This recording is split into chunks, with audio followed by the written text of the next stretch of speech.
Most people never stop to question this. They feel something intense, something that pulls them in, takes over their thoughts, lingers in everything they do, and they call it love. It feels real. It feels powerful. It feels like it must mean something. But what if that feeling isn't love at all?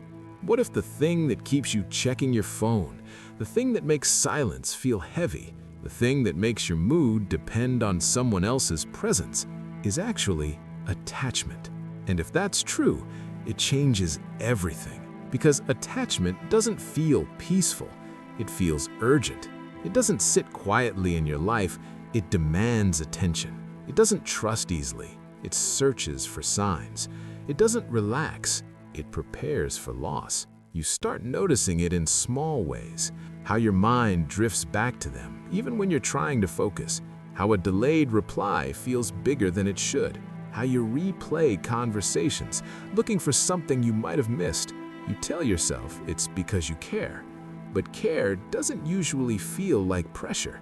Care doesn't feel like you're walking a thin line hoping nothing shifts. Attachment does. Because attachment is rooted in something deeper than connection. It's rooted in fear. Fear of being alone. Fear of not being chosen. Fear that without this person, something inside you will feel incomplete. So you hold on. Even when things feel uncertain, even when your needs aren't being met, even when a part of you knows you're giving more than you're receiving, you convince yourself it's worth it, because letting go feels heavier than staying. And here's where it becomes difficult to see clearly. Attachment doesn't always look unhealthy. In fact, it can look like devotion. You think about them constantly. You prioritize them without question. You feel deeply connected, almost tied to them in a way you can't explain. But underneath that connection, there's tension, a quiet, persistent unease, a need for reassurance that never fully settles, a subtle fear that something could change at any moment. And that fear shapes how you show up. You overgive, you overthink, you adjust yourself in ways you don't even notice at first, just to keep things from slipping. Now, pause for a second, because this is where most people mistake intensity for depth. They think, if I feel this strongly, it must be real love. But intensity isn't always a sign of something healthy. Sometimes it's a sign that something unresolved inside you has been activated, something that's looking for stability, for validation, for something to hold on to. And when it finds it in a person, it clings, not because that person is perfect, but because they've become important to your sense of emotional balance. You're not just connected to them, you're relying on them. And that's the shift most people never recognize. Love doesn't operate from that place. Love doesn't create a constant fear of losing. It doesn't make you question your worth when someone pulls away. It doesn't turn someone else into the center of your emotional stability. Real love feels different. It's steady, not perfect, not always easy, but grounded. It gives space instead of taking it away. It allows you to exist fully as yourself without shrinking or performing. There's no silent pressure to keep proving your value. There's no underlying fear that everything could fall apart if you relax for a moment. And maybe the hardest truth to accept is this: you can feel deeply attached to someone who isn't right for you.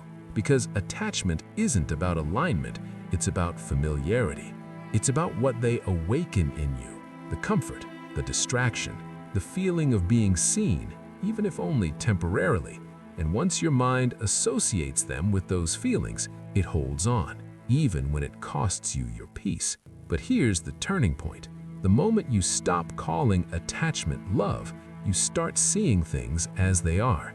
You notice the patterns, where you've been seeking reassurance instead of connection, where you've been tolerating confusion instead of clarity, where you've been afraid to lose someone, even if keeping them means losing yourself. And slowly, something begins to shift. You stop reacting to every small change. You stop measuring your worth by someone else's attention. You stop trying to secure something that was never stable to begin with. You begin to detach. not in a cold or distant way, but in a way that brings you back to yourself. You realize you can care about someone without needing them to complete you. You can feel something deeply without losing control of your own emotional state. And from that place, everything feels different. You don't chase, you don't cling, you don't try to force things to stay.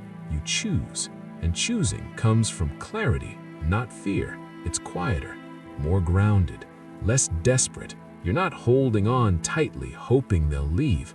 You're simply allowing them to be there and deciding if it aligns with who you are. That's where real connection begins, not from a need to fill something missing, but from a place where nothing inside you is being abandoned. So if what you feel makes you anxious more than it makes you calm, if it pulls you out of yourself instead of bringing you back, it's worth asking a simple question. Is this love, or is this attachment asking to be understood?